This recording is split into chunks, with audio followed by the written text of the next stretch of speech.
অষ্টম শ্রেণীর প্রিয় শিক্ষার্থী, আজকে তোমাদের সাথে শেয়ার করব তোমাদের বাংলা বইয়ের ভাব ও কাজ কাজী নজরুল ইসলাম 20 ও 21 পৃষ্ঠার যে প্রশ্নগুলি আছে সেই প্রশ্ন এবং সৃজনশীল প্রশ্নগুলি দেখব। এই ভিডিওটি কেন তোমার জন্য ইম্পর্টেন্ট, কারণ এই সৃজনশীল প্রশ্নগুলির উত্তর আমি যেভাবে দিয়েছি সেভাবে যদি লিখতে পারো তাহলে সবার চেয়ে আলাদা হবে এবং নাম্বারও বেশি পাবে। চলো আমরা প্রথমে টিক চিহ্নগুলি দেখি। 1 নম্বরে দেখো, ভাব ও কাজ লেখাটি কোন ধরনের সাহিত্য? উত্তর হলো খ নাম্বার, প্রবন্ধ। বইয়ের সাথে মিলিয়ে দেখবে। 2 নম্বরে দেখো, সে ভাবাবেশ কপুরের মতো উড়িয়া যায় বাক্যটির কপুর শব্দের অর্থ নিচের কোনটি? উত্তর হলো গ নাম্বার। তারপরে দেখো 3 নাম্বার, ভাবের সুরাপান করো ভাই, কিন্তু জ্ঞান হারাইও না।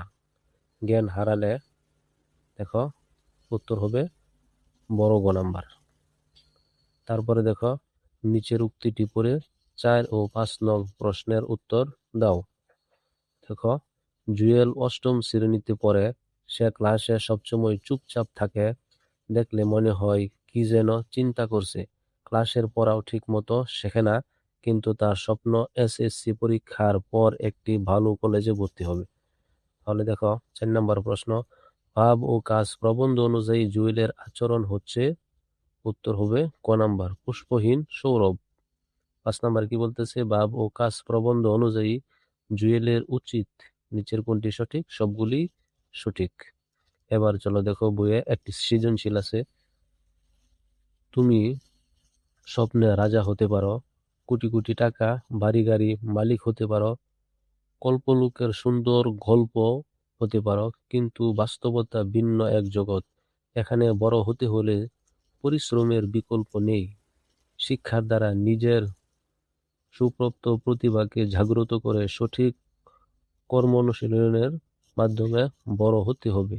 সুতরাং কল্পনার জগৎ হাবুডুবু না খেয়ে দেশ ও জাতির কল্যাণে আত্মনিয়োগ করাই মনুষ্যত্বের পরিচয়।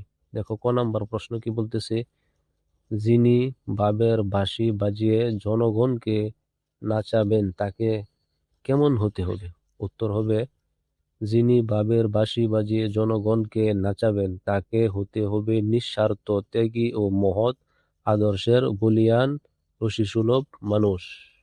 খ নম্বর প্রশ্ন দেখো, লেখক স্পিরিট বা আত্মার শক্তিকে জাগিয়ে তুলতে বলেছেন কেন? উত্তরটা এইভাবে দিবে, জীবনে মহৎ ও সফল কিছু অর্জন করার জন্য লেখক স্পিরিট বা আত্মার শক্তিকে জাগিয়ে তোলা বলেছেন। মানুষের প্রকৃত শক্তি তার আত্মিক শক্তি। এই শক্তির প্রেরণাতেই মানুষ অসম্ভবকে সম্ভব করেছে এবং অজেয়কে জয় করেছে। কেবল ভাবনায় ডুবে থাকলে সাফল্য আসে না। ভাবনাকে বাস্তব কাজে রূপ দিতে আত্মশক্তিকেই সঠিক পথে পরিচালনা করতে হয়। আত্মশক্তি মানুষকে কর্মপ্রেরণ সাহায্য ও অধ্যবসায় যোগায়। এভাবে লিখবে। এবার দেখো ছোট গ নাম্বার। এরপর ছোট গ নম্বর প্রশ্নটি দেখি। উদ্দীপকটি ভাব ও কাজ প্রবন্ধের যে দিকটি নির্দেশ করে তা বর্ণনা করো। উত্তর হলো, উদ্দীপকটি ভাব ও কাজ প্রবন্ধে বর্ণিত ভাবকে বাস্তব কর্মে পরিণত করা দিকটিকেই নির্দেশ করে। কাজী নজরুল ইসলাম তার ভাব ও কাজ প্রবন্ধে ভাব ও কাজের গভীর সম্পর্ক তুলে ধরেছেন। মানুষের জীবনে ভাব, কল্পনা ও আদর্শ গুরুত্বপূর্ণ ভূমিকা পালন করে। ভাব মানুষকে অনুপ্রাণিত করে, স্বপ্ন দেখতে শেখায় এবং সামনে এগিয়ে যাওয়ার শক্তি যোগায়। কিন্তু কেবল ভাব ভাবাকে ভাবাবেগ বা কল্পনার উপর নির্ভর করে জীবনের সফলতা অর্জন করা সম্ভব নয়। এজন্য প্রয়োজন বাস্তবধর্মী কর্মপ্রচেষ্টা, অধ্যবসায় ও আত্মনিয়োগ। তাই লেখক ভাবের ইচ্ছাকে নিয়ন্ত্রণ করে কর্মে তৎপর হওয়ার আহ্বান জানিয়েছেন। উদ্দীপকেও কল্পলোক ও বাস্তব জীবনের পার্থক্য স্পষ্টভাবে তুলে ধরা হয়েছে।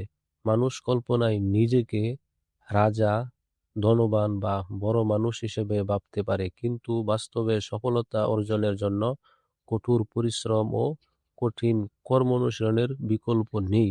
শিক্ষা, আত্মশক্তি ও কর্মের মাধ্যমে সুপ্ত প্রতিভার বিকাশ ঘটে এবং মানুষ প্রকৃত মর্যাদা লাভ করে। শুধু কল্পনার জগতে ডুবে থাকলে জীবনের আসল উদ্দেশ্য অর্জিত হয় না, বরং কর্মের মধ্যেই ব্যক্তি, সমাজ ও জাতির কল্যাণ সাধিত হয়। ভাব ও কাজ প্রবন্ধেও লেখক একই বক্তব্য তুলে ধরেছে। এবারে চলো বড় গ নাম্বার দেখি। কল্পনার জগতে হাবুডুবু না খেয়ে দেশ ও জাতির কল্যাণে আত্মনিয়োগ করাই মনুষ্যত্বের পরিচায়ক। মন্তব্যটি ভাব ও কাজ প্রবন্ধের আলোকে মূল্যায়ন করো। উত্তরটি এভাবে লিখবে: ভাব ও কাজ প্রবন্ধে দেশ ও জাতির কল্যাণে ভাবাবেগকে নিয়ন্ত্রণ করে কর্ম আত্মনিয়োগের যে আহ্বান উচ্চারিত হয়, আলোচ্য উক্তিটিতে তারই সুস্পষ্ট প্রতিফলন ঘটেছে। কাজী নজরুল ইসলাম তার ভাব ও কাজ প্রবন্ধে ভাব ও কাজের মাধ্যমে পার্থক্য এবং তাদের পারস্পরিক সম্পর্ক অত্যন্ত সুন্দরভাবে তুলে ধরেছেন। মানুষের জীবনে ভাব, কল্পনা ও আদর্শ গুরুত্বপূর্ণ হলেও কেবল ভাবাবেগে বিভোর হয়ে থাকলে জীবনের সার্থকতা অর্জন করা যায় না। প্রকৃত সফলতা আসে কর্মশক্তি, আত্মপ্রচেষ্টা ও কঠিন উদ্যোগের মাধ্যমে। কর্মই মানুষের মনুষ্যত্বকে বিকশিত করে এবং জীবনকে মহৎ করে তোলে। উদ্দীপকের কল্পনার জগতে ডুবে থাকার অসারতা তুলে ধরা হয়েছে। মানুষ কল্পনায় নিজেকে অনেক বড় কিছু ভাবতে পারে, কিন্তু বাস্তবে সেই স্বপ্নকে সত্য পরিণত করতে হলে প্রয়োজন কঠোর পরিশ্রম, আত্মশক্তির জাগরণ এবং কর্মনিষ্ঠা। নিজের সুপ্ত প্রতিভার বিকাশ ঘটিয়ে দেশ ও জাতির কল্যাণে আত্মনিয়োগ করাই মানব জীবনের প্রকৃত লক্ষ্য হওয়া উচিত। মূলত ভাবনাকে বাস্তব রূপ দেয় কাজ। কাজের মাধ্যমেই মানুষের জীবন সুন্দর, মণ্ডিত ও অর্থবহ হয়ে ওঠে। তাই মানুষের সকল চিন্তা ও কর্মের চূড়ান্ত উদ্দেশ্য হওয়া উচিত মানব কল্যাণ। কেবল ব্যক্তি স্বার্থে ব্যস্ত থাকলে মনুষ্যত্বের মর্যাদা ক্ষুণ্ণ হয়। আবার ভাবাবেগকে নিয়ন্ত্রণ করতে না পারলে ব্যক্তি, সমাজ ও জাতির ক্ষতি সাধিত হয়। আত্মশক্তির অপহৃত। এইভাবে তুমি সম্পন্ন করবে। যেহেতু বড় গ নাম্বার 4 নাম্বার, এটা মার্ক হলো 4, তাই একটু বড় করে লিখতে অভ্যাস করতে হবে, কারণ এটি 8ম শ্রেণী কিন্তু। আচ্ছা, আরেকটি সৃজনশীল দিয়েছি তোমাদের জন্য। মানুষ বড় হয় তার কর্মের মাধ্যমে। সঠিক কর্মের মাধ্যমে মানুষ কাঙ্ক্ষিত সাফল্য লাভ করতে পারে। কর্ম ও নিজস্ব চিন্তা মানুষকে সঠিক পথে পরিচালিত করে। তাই চিন্তা যদি পরিচ্ছন্ন না হয়, তবে মানুষকে ভাবের সাগরে হাবুডুবু খেতে হয়, যা তাকে প্রকৃত মানুষ হওয়া থেকে বিরত রাখে। ক নম্বর প্রশ্ন কি হয়েছে, যে এক নাগারের 6 মাস ঘুমাতো কেন? তাহলে এই যে উত্তর হলো এইটুকু। তারপরে দেখো খ নাম্বার, ধর্মে ও মনুষ্যত্বের পতন হবে কেন? উত্তরটা এটুকু দিবে 2 নাম্বার। যেহেতু ভাব মানুষকে উন্নতির পথে এগিয়ে নেয়, কিন্তু ভাবের সঙ্গে কাজের সমন্বয় না থাকলে তা অলীক কল্পনায় পরিণত হয়। অতিরিক্ত ভাবাবেগে মানুষ ভালো মন্দের জ্ঞান হারায়। তাই কর্মহীনভাবে শুধু ভাবনায় মগ্ন থাকলে ধর্ম ও মনুষ্যত্বের পতন ঘটে। তারপর দেখো ছোট ক নাম্বার, উদ্দীপকে ভাব ও কাজ প্রবন্ধের কোন দিকটি বর্ণিত হয়েছে ব্যাখ্যা করো। তখন এটুকু লিখবে ছোট গ।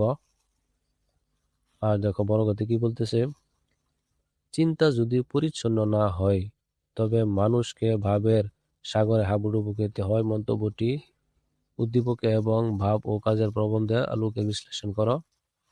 এইভাবে লিখবে, তাহলে হয়ে যাবে ইনশাল্লাহ। আজকে এই পর্যন্ত রইল। আমরা আগামী পর্বে তোমাদের যে লাইব্রেরি গল্পটি আছে, মোতাহার হোসেন চৌধুরী লিখেছে, পৃষ্ঠা নাম্বার 22 বইয়ের, সেই গল্পটি দেখব। সেই গল্পটি পেতে চ্যানেলটি সাবস্ক্রাইব করে রাখো। ভালো থাকো, ধন্যবাদ।